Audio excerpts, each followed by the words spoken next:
그러면 유대 사람이라고 해서 무슨 혜택이 있고 할례에는 무슨 가치가 있습니까?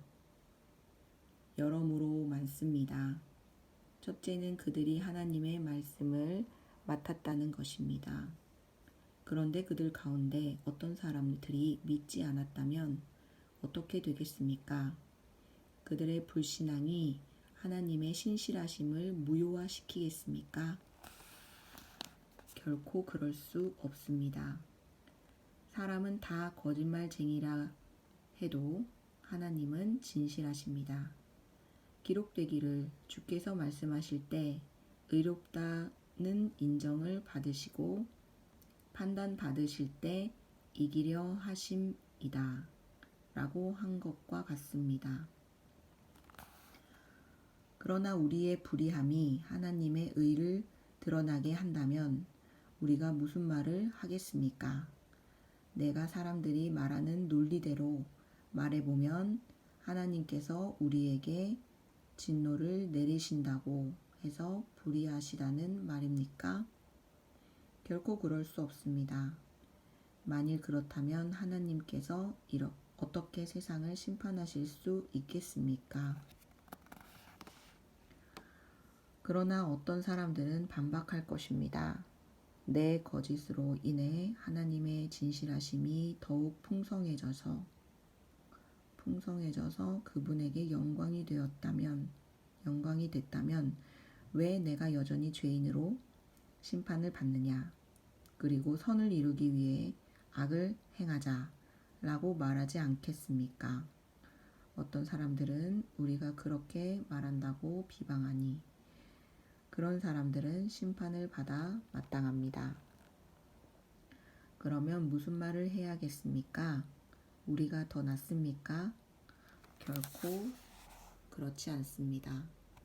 유대 사람이나 그리스 사람이나 다 죄 아래 있다고 우리가 이미 선언했습니다.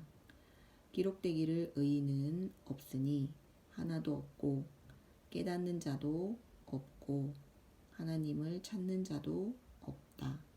모두 곁길로 행해 다 쓸모없게 됐다. 선을 행하는 자가 없으니 하나도 없다. 그들의 목구멍은 열려있는 무덤이고 혀로는 거짓말만 일삼으며 그들의 입술에는 독사의 독이 있고 그들의 입에는 저주와 독설이 가득하다. 그들의 발은 피 흘리는데 민첩하며 그들의 길에는 파멸과 참담함이 있어 그들은 평강의 길을 알지 못했다. 그들의 눈에는 하나님을 두려워함이 없다 라고 한 것과 같습니다. 율법이 말하는 것은 율법 아래 있는 자들에게 말하는 것임을 우리는 압니다. 이는 모든 입을 다물게 하고 온 세상이 하나님의 심판 아래 있게 하려는 것입니다. 그러므로 율법의 행위로는 하나님 앞에서 의롭다는 인정을 받을 육체가 없습니다. 율법으로는 죄를 깨달을 뿐입니다. 그러나 이제는 율법과 별개로 하나님의 의가 나타났습니다. 이것은 율법과 예언자들의 증언한 것입니다. 하나님의 의는 예수 그리스도를 믿는 믿음으로 인해 믿는 사람들에게 주어집니다. 거기에는 차별이 없습니다. 모든 사람이 죄를 지었으므로 하나님의 영광에 이르지 못합니다. 그러나 그리스도 예수 안에 있는 구속으로 인해 하나님의 은혜로 값없이 의롭다는 인정을 받습니다.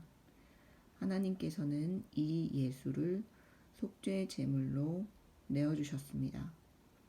의롭게 되는 것은 예수의 피를 믿음으로써 이루어집니다.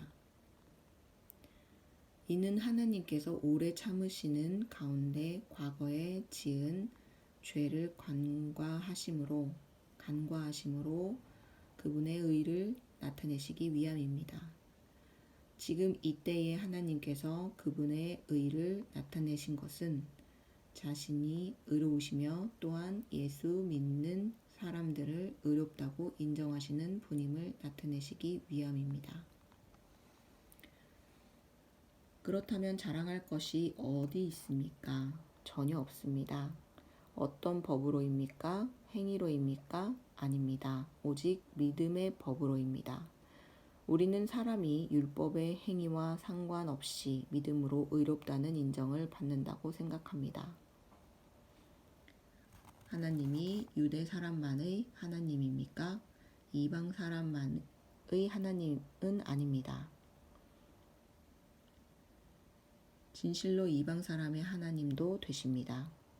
할례 받은 사람도 믿음으로 인해, 또한 할례 받지 않은 사람도 믿음으로 인해 의롭다고 인정하실 하나님은 한 분뿐이십니다. 그러면 우리가 믿음으로 말미암아 율법을 파기합니까? 결코 그럴 수 없습니다. 오히려 우리는 율법을 굳게 세웁니다. 아멘.